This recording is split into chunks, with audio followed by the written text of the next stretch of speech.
Pilet, and I'm your facilitator for this program. And today we're going to talk about relational nonviolence. Relational nonviolence. The reason why it makes a lot of people uncomfortable when you hear that is it implies that this is about, there is the thing called relational violence, and that's kind of humiliating, especially when we talk about relationships and marriages and children. And I don't think any of us like to say to someone else, oh yeah, I've been violent. But the truth is, when I look at relationships and I look at physical violence, I'm going to tell you also, a lot of people don't understand that emotions are the basis for any relationship, emotions, and that when I hurt you emotionally and I do it in such a way to make you feel guilty, that's a form, in my mind, of relational violence. When I take someone that loves me and I, through shame and guilt, manipulate them into my way of doing business, I think that's a form of violence. You know, I don't think I've ever known of the police arriving at someone's house and them being arrested because they called someone a name.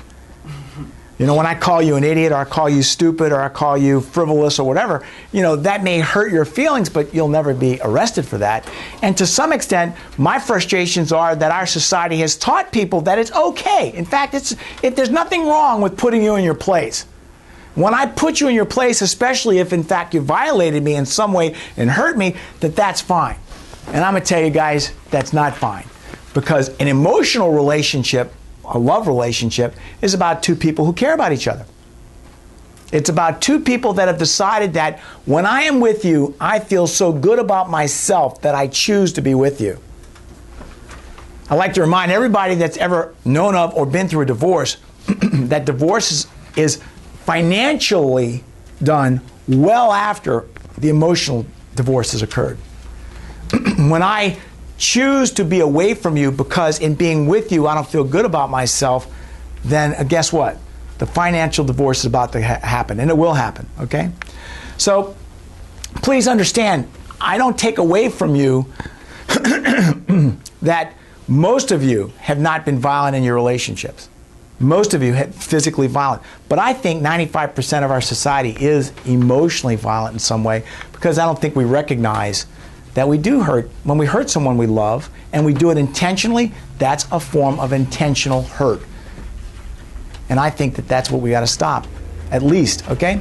But the odds are against you to have a meaningful, lasting relationship. I've got 15, 20 people here. I will tell you each, the odds are against you to have a meaningful, lasting relationship. And it's real easy for you to come to that deduction. Look around you. Look at all the friends you've got and add up the ones that are successfully married or living together. I had a group of men in this room, now about a year ago, asked each to put on this tablet of paper the number of relationships they'd been in, where they lived together or were married, and as I went around the room, I came up to almost 100 for 16 men. And you're going to find that, you know, you divide it up, and that's around 5. Okay, around 5. What that means is, of this group of 16 men, we knew more about relational failure than we knew about relational harmony. The truth is that if we all knew what love is, and we knew how to look for it, and we knew what we wanted, the answer should be 16. So all these other casualties were casualties because many of us really don't know what a healthy, happy relationship's about.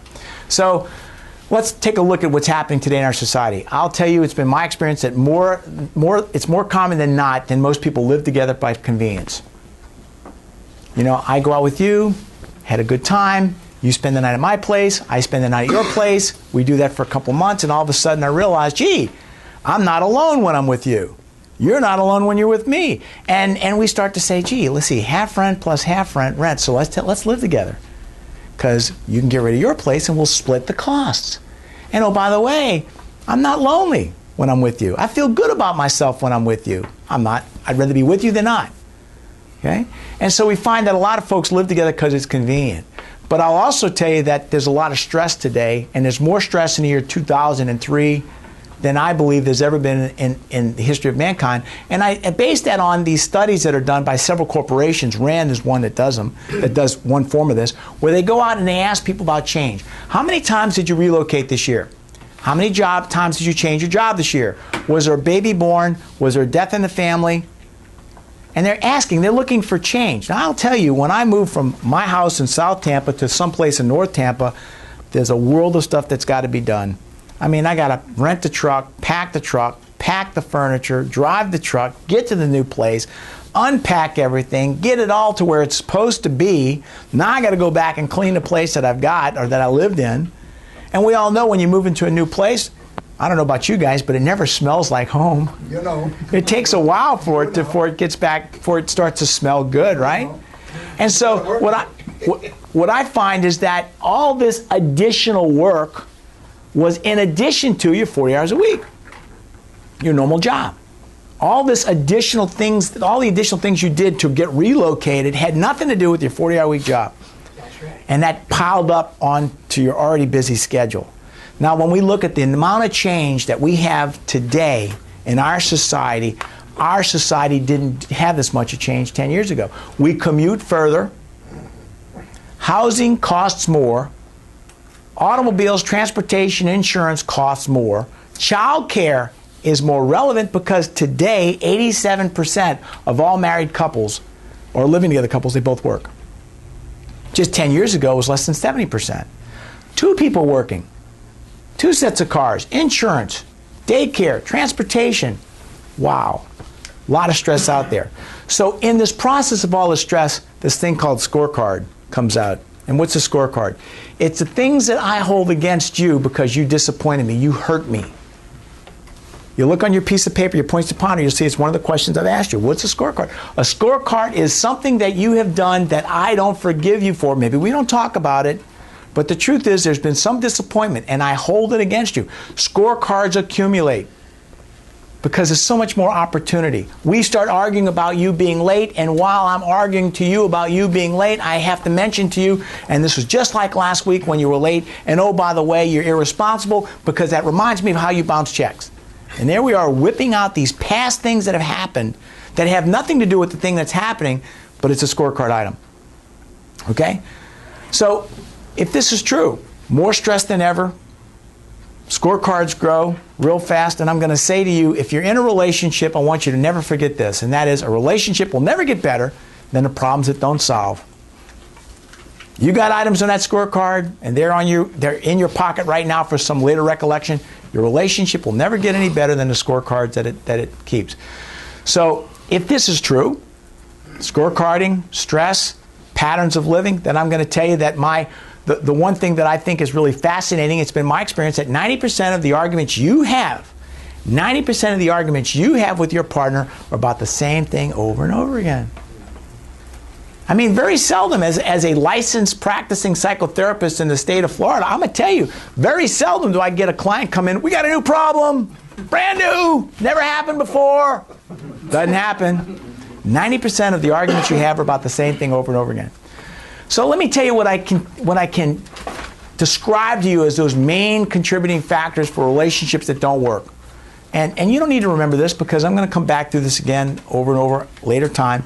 But what I find of the characteristics in relationships that don't work, one of the big characteristics I see frequently is called intimidation. I intimidate my partner. I threaten them that I'm going to leave. I tell them that I've just about had enough. I'm not going to put up with this stuff. Sometimes intimidation is a way that we push someone down to let them know the worst is coming if you keep on this path. The second thing I've seen people do, emotional abuse or misuse. I had a guy tell me the other day he came home and he found himself going through everything that he knew his wife hadn't done. And when he reflectively looked back at it, he said, you know, I do that all the time. I can tell when I walk in the door if the mail went out, if the garbage has been put out, if the dishes are clean, if the kids have been picked up. And I go in and I'll start hitting the things that she didn't do. And I caught myself after I heard your class. Now I go in and I say, hey, I see that you did the laundry today. Way to go. I want to thank you. Because if the glass is half full, I feel good about myself. But if the glass is, if I measure you about what you didn't do today, guess what? You feel pretty blue, especially in a busy lifestyle. The next thing that I see, isolation. How do we isolate? In destructive relationships, we isolate by 1, not allowing our partner to have access to the money. 2, I get mad at you and I pull away from you emotionally. I sleep on the couch, I go to the bedroom, close the door, or the silent treatment.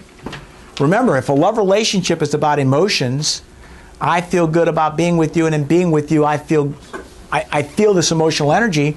Well, Isolation is about shutting you down. So I don't talk to you. I keep my mouth shut. My dad didn't talk to my brother for 3 months. That was awful. Made him feel about this big. I mean, if you've been around people that don't talk, it's work. It's not something that you do nonchalantly. It really takes a major effort. Next problem I find in troubled relationships, they minimize, or they deny, or they blame. I minimize my contribution to our problems, or I deny that I had anything to do with it, or I blame you because the way I am is because you make me nuts. Okay? See that all the time. Minimize, deny, and blame. Use of children. In relationships that are breaking up, it's so sad that I see one partner questioning the children about what the other partner's doing. That's wrong. It's so sad when I see one partner have an argument about the children in front of the children.